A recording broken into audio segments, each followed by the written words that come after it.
terrible.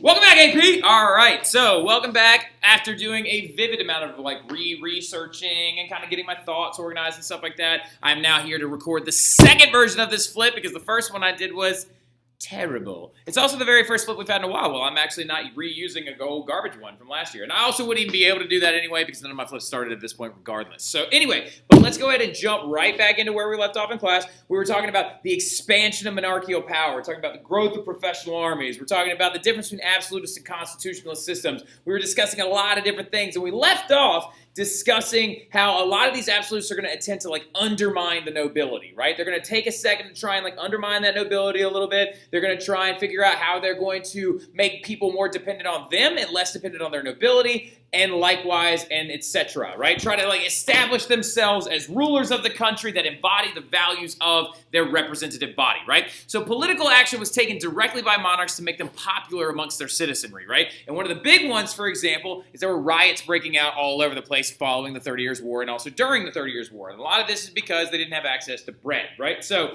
bread riots were a very big problem. So what are monarchs going to do to try and actually gain some confidence from the people? They're going to issue these things called bread subsidies, right? To give you a heads up of what a subsidy is when the municipal powers couldn't keep control, like the magistrates and the justice departments could not prevent these poor people from rioting because they were rioting for food to feed themselves. What they're going to do is they're going to directly subsidize food production, i.e. give money to farmers to farm certain goods to make bread, because remember, most of what people are eating during this time period is bread. It's where they get most of their calories and their carbohydrates from. So by doing this, you now have this hot loaf of bread in your hand, and you have your monarch to look to for giving it to you, right? And we're going to talk about a monarch that kind of had this strategy in a very, very interesting way here in about 2 seconds, right? So now looking at this, though, that's going to earn the trust of the poor, right? And so as you advance through understanding absolutism, what you need to understand is that every single absolutist or absolutism has 3 traits about them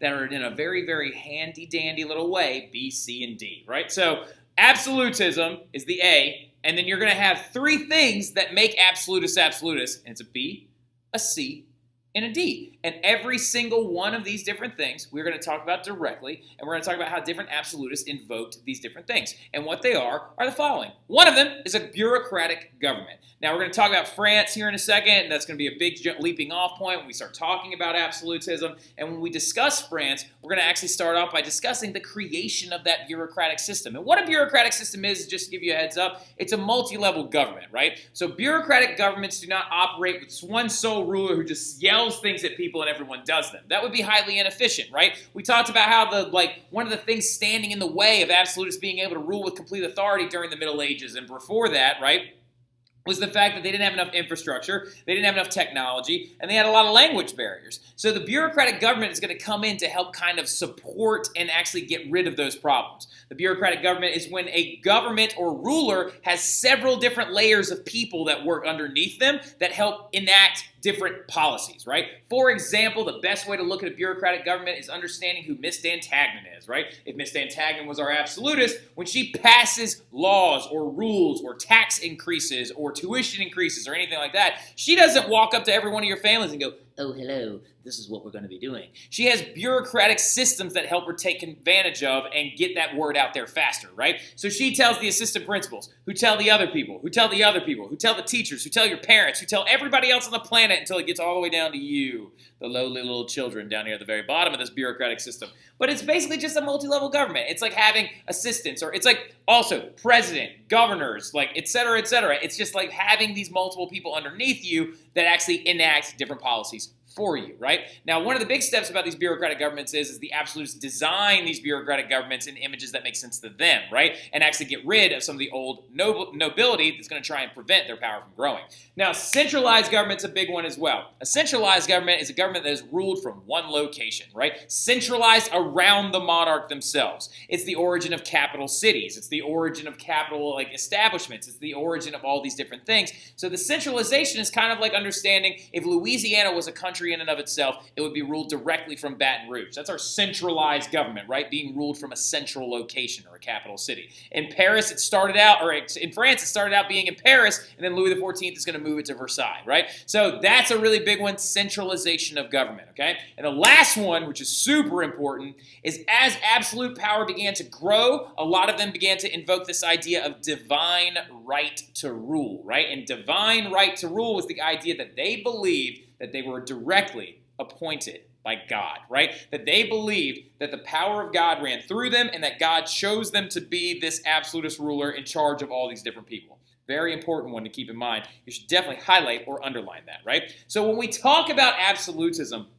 we have to talk about it in a thematic approach, country by country, right? So we're going to literally go like France and their absolutism. Then we're going to jump backwards again and go Spain and their absolutism. Then we're going to jump backwards again. Then we're going to go Russia and their absolutism, which actually starts all the way back in the 1300s in the Middle Ages, right? And then we're going to like keep going forward and then back and then forward and then back and then forward. And then so I'm going to work with Katie per tweet to try and make sure that we get that up, like we make even a new timeline that shows the different events per country and kind of how they played off of each other, right? So looking at this whole thing though, the best place to start when you're talking about absolutism is France, right? So we're going to start off with France, and by talking about France, we're going to start off with the new Bourbon dynasty, right? Actually brought in by Henry IV, who we'll talk about here in about 2 seconds, aka the old Burgundies, right? So the Bourbons are actually from the Burgundy region of France originally, and they are going to be the rise of absolutism in France, right? So the Bourbon dynasty is going to go through about 2 rulers before they hit their absolutist. Actually, you could say like 3 rulers if you really wanted to make an argument. So like to actually hit that absolutist state, right? So in France, absolutism will grow. And in Spain, they tried to be absolutism, but it starts to die after 1588 when Philip II fails to invade England, right? So now, Spanish Armada, rah. So the big thing, though, going into it is let's start at the beginning with France. So if you want, in your notes right quick, just put France in like big, bold letters, right? France. This is where we're going to talk about like absolutism in.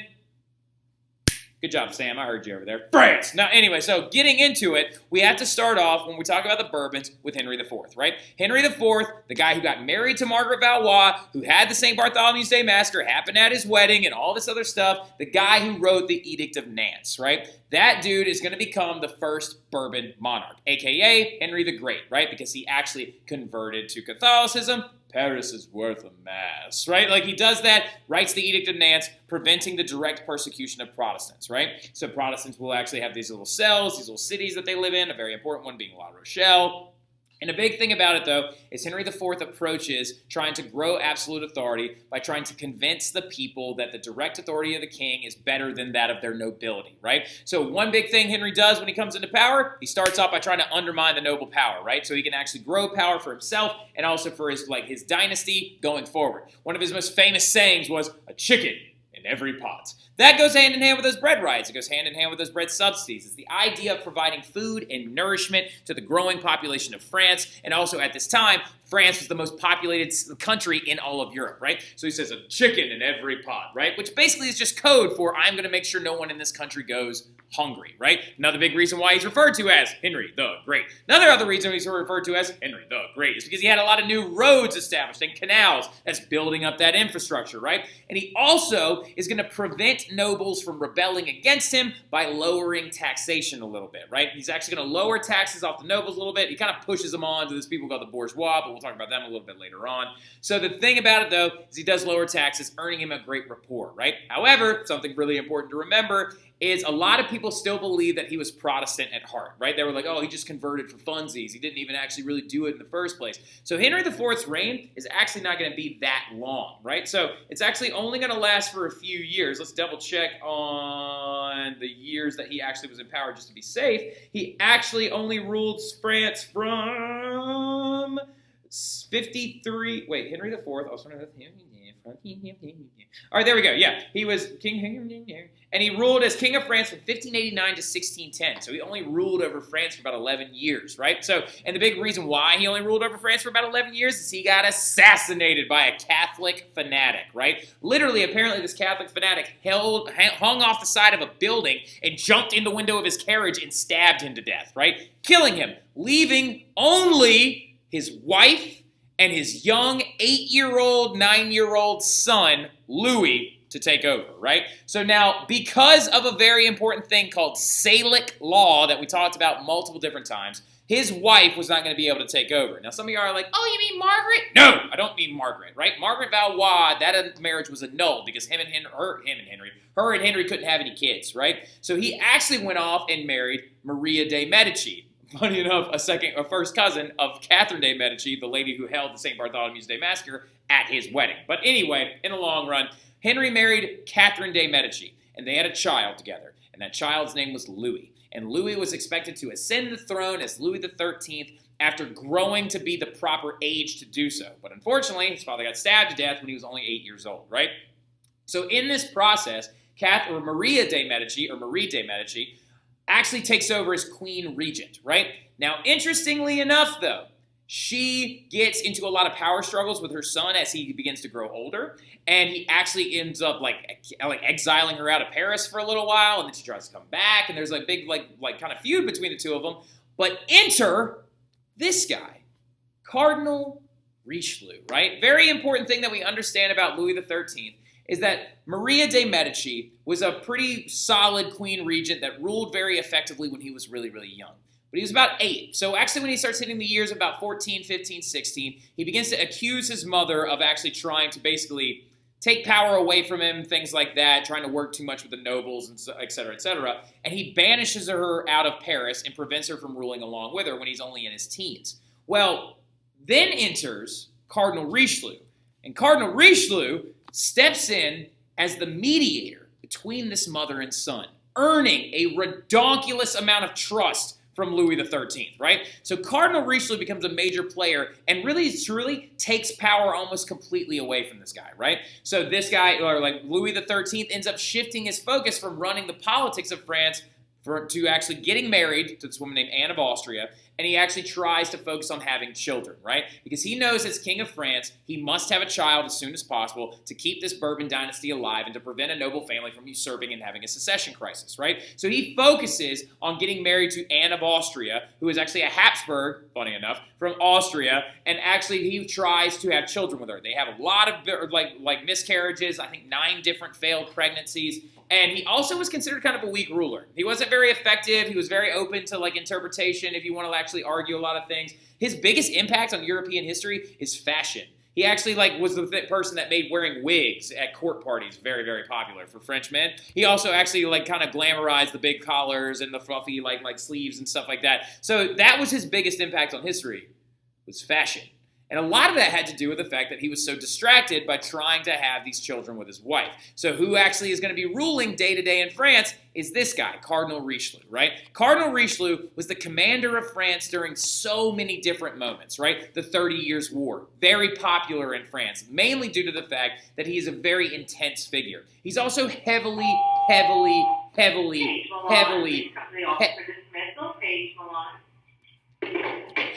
debated, right? So Cardinal Richelieu is considered a very debated figure due to the fact that he was a very intense ruler during his time, right? Cardinal Richelieu is the man who is going to shift the importance of the 30 Years' War from religion to politics. He is the one that encouraged Gustavus Adolphus to invade the Holy Roman Empire to try and put a check on the growing Habsburg power. Because when you looked at the Bohemian phase of the 30 Years' War, kind of small, very whatever. And then it ends. The Danish phase, though, sees a huge Habsburg win under Ferdinand II, the current Holy Roman Emperor, right? And he is a Habsburg. He is actually, Ferdinand II is Charles V's brother, right? So going forward in this, though, the Habsburgs were growing their power, and the French were getting really freaked out, mainly due to the fact that they are surrounded by the Habsburgs. If you look at a map of Europe, the Habsburgs were in the Holy Roman Empire, and they were over here in Spain. So the French felt very enclosed. So that is why, Cardinal Richelieu encouraged Gustavus Adolphus to invade to try and check Habsburg power.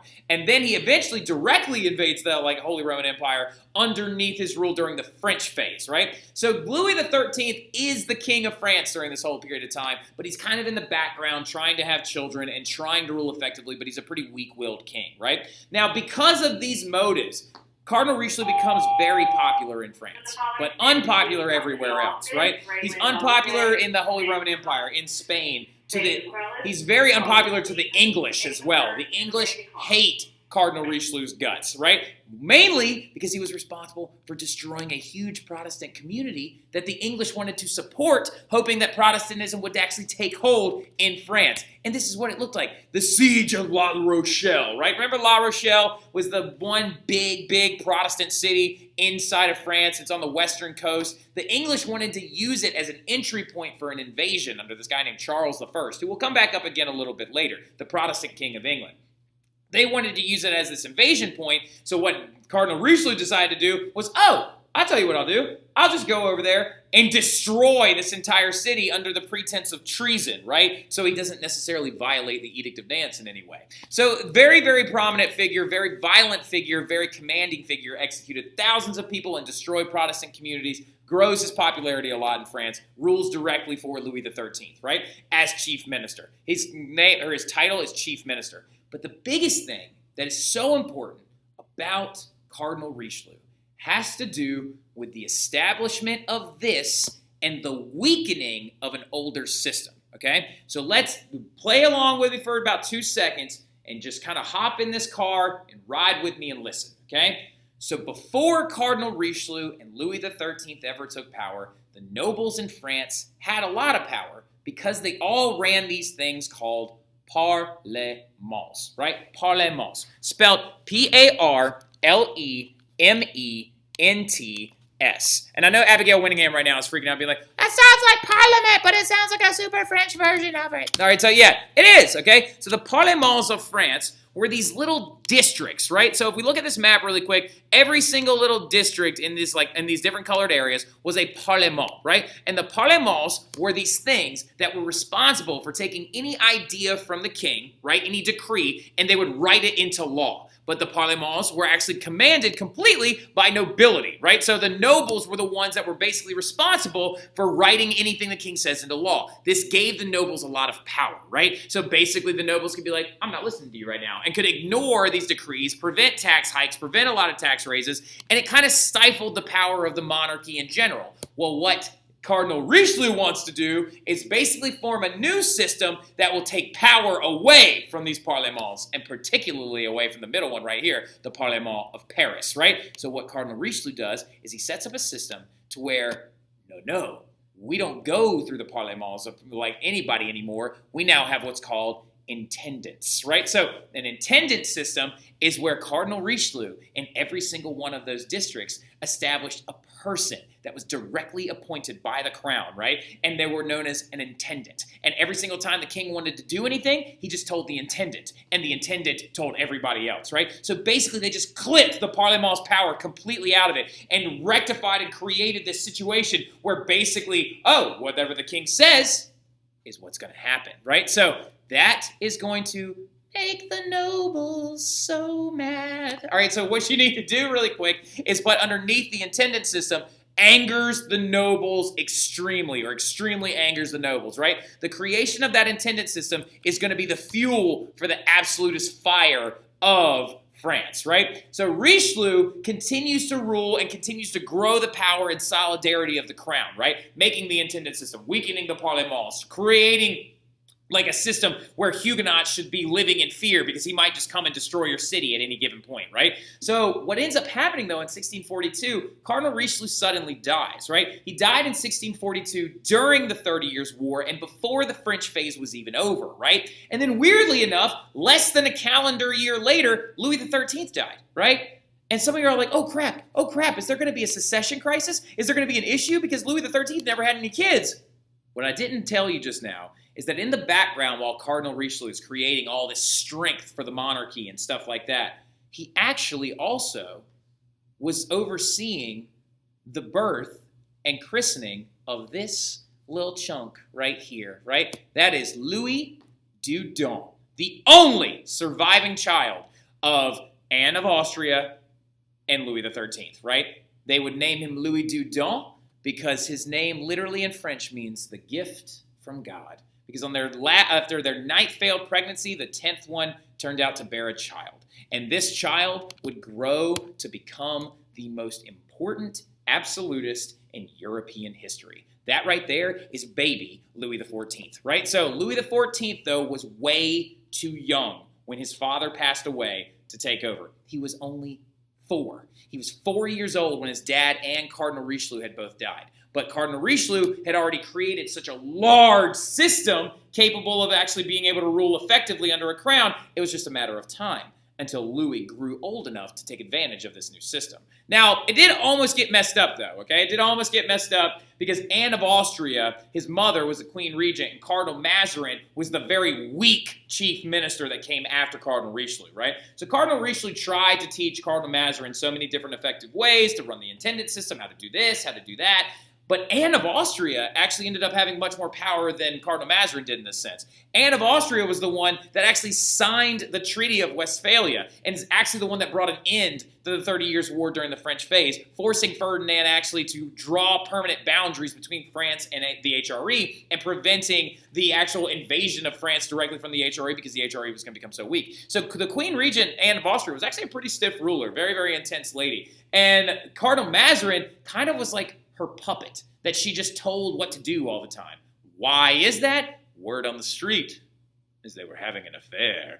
What? A cardinal? He's not supposed to be doing that. Now, anyway, but the big thing is, though, is under Cardinal Mazarin and underneath Anne of Austria, the Treaty of Westphalia is signed. But then Cardinal Mazarin royally screws up everything when these things called the Fronde rebellions break out, right? So what ends up happening is the word, let's diagnose this whole thing really quick.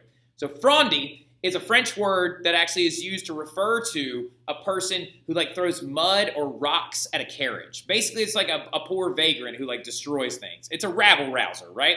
And so when we're looking at this, we're basically saying a rebellion of chaotic people, right? Well, interestingly enough, this rebellion was not being had by poor people. It was actually being like completely afforded by the nobles. Remember, Cardinal Richelieu cut a lot of noble power out, right? And so the Parlement nobles of France, and then also some of the old military nobles who had learned how to fight and command this new military throughout the 30 Years' War decide, oh, you want to play this game? You want to take my power away? Well, look, I'm going to directly attack you. And basically what this is a civil war, right? So a small civil war going on in France where the nobles try to basically take their power back that Cardinal Richelieu had established for the king, right? And they wanted to go after him because why would you not attack whenever like Louis is 4 years old and he's just this little kind of child, right? And so the Fronde rebellions broke out all over the place and the nobles ended up trying to actually kill Louis XIV many different times, right? One time in particular, they actually made it all the way into his bedroom when they broke into the Tuileries Palace in France, but apparently Louis was about 9 or 10 years old and was just kept pretending to be asleep, and they didn't want to kill a sleeping child, right? So the Fronde rebellions get suppressed, though, by this new professional army that was being created underneath Cardinal Richelieu and underneath the different, like, crown, and this crazy thing ends up happening where Louis is now growing older, right? And the big thing about it is he decides that he is so furious with the fact that these nobles tried to kill him. These nobles have been raising armies against him. These nobles have been doing all these things that Cardinal Richelieu and his father and everybody else set up so that he would have the most power. So whenever he hits about the age of like 16, 17, after these rebellions kind of go away for a little bit, he starts creating a new type of noble, right? So what is going to end up happening, though, is that, there we go, these sword nobles were the ones that were having the Fronde rebellions. A sword noble is a wealthy noble from France that carries a sword because they earned it during military combat, right? So they actually commanded armies at one point. They're the ones that encouraged the rebellions against the crown to try and retain some control. Well, Louis is going to later on establish a new type of noble known as the nobles of the road, right? Where they actually buy their way into office, right? And so Louis XIV is creating an entire population of nobles who are directly loyal to him because their entire noble right was purchased from him, right? So this is making Louis XIV a buttload of money at a very young age in his 20s, and he also is using these new road nobles and their armies to suppress the sword nobles during the Fronde rebellions, right? the huge backfire that the sword nobles had when trying to raise this like army against the crown is that the French people were like, why am I fighting for this sword noble to try and give him power where it's not going to help me at all? Because the French people wanted an end to warfare. They were sick and tired of going into war, sick and tired of the 30 Years' War and all these other things. They wanted a strong central leader. They grew tired of violence, and this is a major, major trait of the French in general. But we will talk more about those like sword nobles and stuff like that a little bit later on. But the entire next class, we are going to be talking about Louis XIV, a.k.a. the Sun King of France. He called himself that because he believed that he was the light for his people, right? So we'll talk about that a little bit later on. I hope y'all have a good one. I'll see y'all soon.